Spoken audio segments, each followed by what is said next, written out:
3 bulan lagi atau lebih sedikit Al-Imam Al-Mahdi akan muncul. Sebelum marah sama saya, sebelum ada yang bilang sok tahu Syekh, Syekh itu sudah tahu tentang ilmu ghaib, Syekh itu seperti orang-orang yang aneh, astagfirullah. Dengar baik-baik aja dulu. Allah jadi saksi, saya kasihan sama kalian, termasuk diri sendiri. Dengar sampai akhir video ini, dan kalau lihat perkataan saya ada salah, silakan kasih tahu di komen, ya. Hadis sahih di Al-Bukhari, Rasulullah SAW bersabda dalam sebuah hadis sahih, "Idza iqtaraba az-zaman", ketika dekat zaman, mungkin hari kiamat, maksudnya hari kiamat, "lam takad ru'yal mu'minu takdzib." Hampir mimpi-mimpi orang beriman tidak salah, tidak bohong. Dari 2023, 2024 sampai 2025, ribuan mimpi-mimpi dari orang baik, orang salih tentang Al-Imam Al-Mahdi. Mau muncul. Ada seorang ahli tafsir mimpi itu yang paling terkenal di dunia, namanya Syekh Fahd Al-Qarani dari Arab Saudi.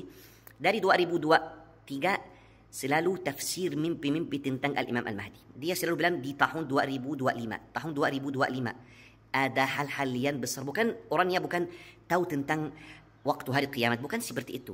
Allah Subhanahu wa taala dan Rasulullah sallallahu alaihi wasallam dalam hadis-hadis sahih kasih tahu kita tentang tanda-tanda kiamat, biar kita cari tahu, biar tidak datang tiba-tiba waktu kita lagi lalai, tidak sadar. Yang aneh, banyak ulama-ulama kita gak mau sama sekali bahas tentang hari kiamat atau tentang tanda-tanda hari kiamat atau akhir zaman. Subhanallah, menurut Al-Faqir itu tugas syaitan. Mau muncul Ad-Dajjal ketika umat Islam lagi tidak sadar, tidak siap-siap, maka banyak yang akan ikut Dajjal.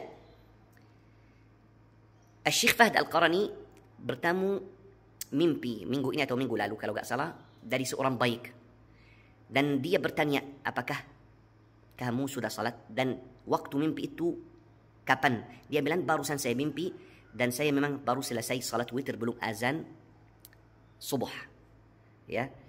Terus Syekh Fahd Al-Qarani dia bilang, saya dari tahun lalu saya kasih tahu 2025 akan muncul seorang yang akan membenarkan keadaan umat Islam, wabil khusus di Timur Tengah.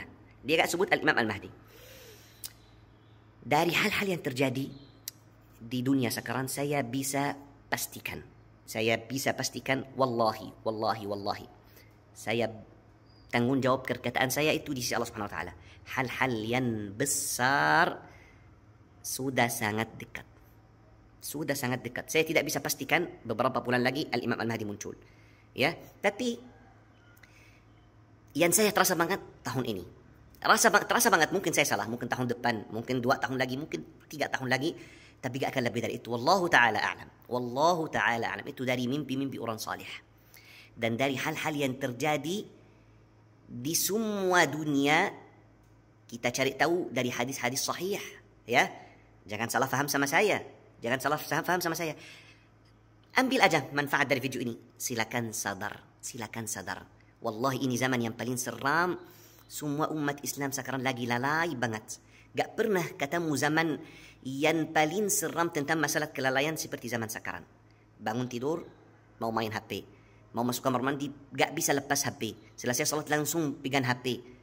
Lagi makan, mau main HP. Ini sesuai keadaan yang Allah Subhanahu wa taala kasih tahu kita, iqtaraba linnasi hisabuhum wa hum fi ghaflatin mu'ridun. Memang Ad-Dajjal gak akan muncul di zaman orang-orang itu dekat kepada Allah.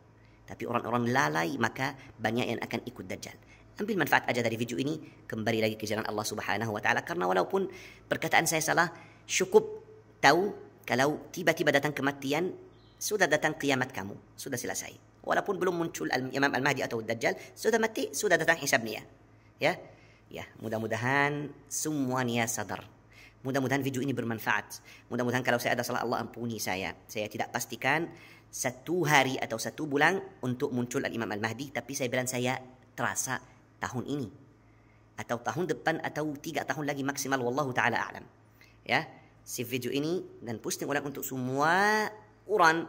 Mudah-mudahan menjadi pahala jariah untuk kita semuanya. Amin ya rabbal alamin. Wassalamualaikum warahmatullahi wabarakatuh.